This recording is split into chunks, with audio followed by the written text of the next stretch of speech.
मूळ अर्थसंकल्प मार्च मध्ये जाहीर झालेला होता। आज अतिरिक्त अर्थसंकल्प जाहीर होताना अनेक पोकळ घोषणा केल्या गेलेल्या आहेत। खरं तर मागच्या अर्थसंकल्पातच ही 13,185 कोटी रुपयाची तूट दाखवली गेली होती आणि आता नव्यानं 11,771 कोटी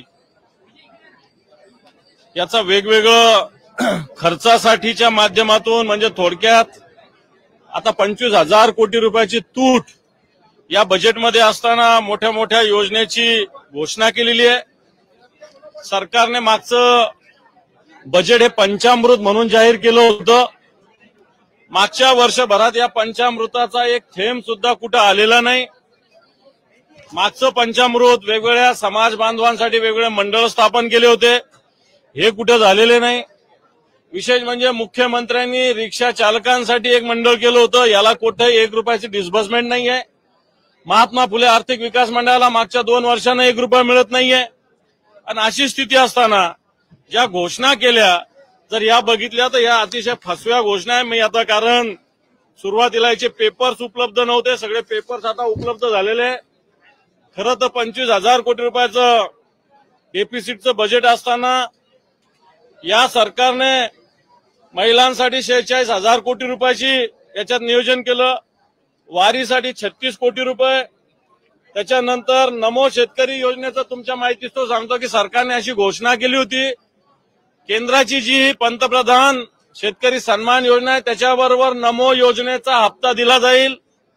नरेंद्र मोदी पंतप्रधान झाल्यानंतर त्यांनी पहिलं काम महासन्मान योजना पंतप्रधान शेतकरी महासन्मान योजनेचा दिला, त्याच्याबरोबर नमोचा हप्ता सुद्धा या सरकारने दिलेला नाही।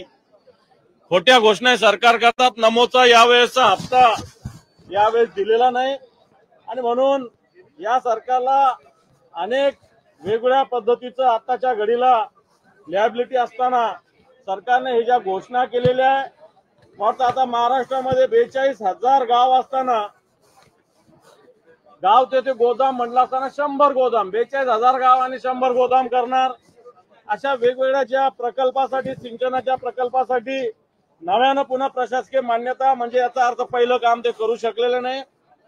त्याचप्रमाणे घरकुलाच्या योजना ज्या जाहीर केल्या मागच्या वर्षभरामध्ये 2 वर्षामध्ये या सरकारच्या काळात प्रधानमंत्री घरकुल योजनेचं कोणतंही काम या महाराष्ट्रात झालेलं नाही। नवनवीन घरकुलाच्या योजना जाहीर करतं सरकार। थोडक्यात सांगण्याचा मुद्दा आहे की या सरकारच्या तिजोरीमध्ये एक आणा नाही, माझ्या खिशात नाही आणा आणि मला बाजीराव म्हणा, अशा प्रकारचं या सरकारचं आताच्या घडीला बजेट डिक्लेअर केलं त्याच्यातली स्थिती आहे। मला हे सांगायचं की राजरोसपणे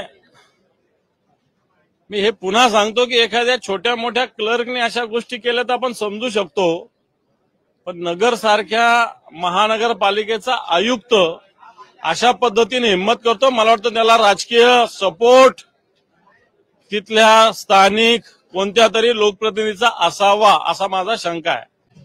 आमदार शिफारस करू शकतात, शिफारस करणं एक वेगळा भाग आणि सपोर्ट करणं वेगळा भाग। मला असं वाटतं असा सपोर्ट राजकीय सपोर्ट दादांचे तिथले स्थानिक आमदार यांचा त्यांना असेल।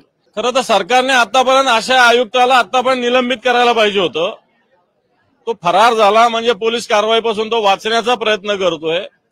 मला वाटतं सरकारने आतापर्यंत या अधिकाऱ्यांना पूर्णपणे निलंबित करायला पाहिजे होतं। तुम्ही पाहत आहात विस्टा न्यूज मराठी।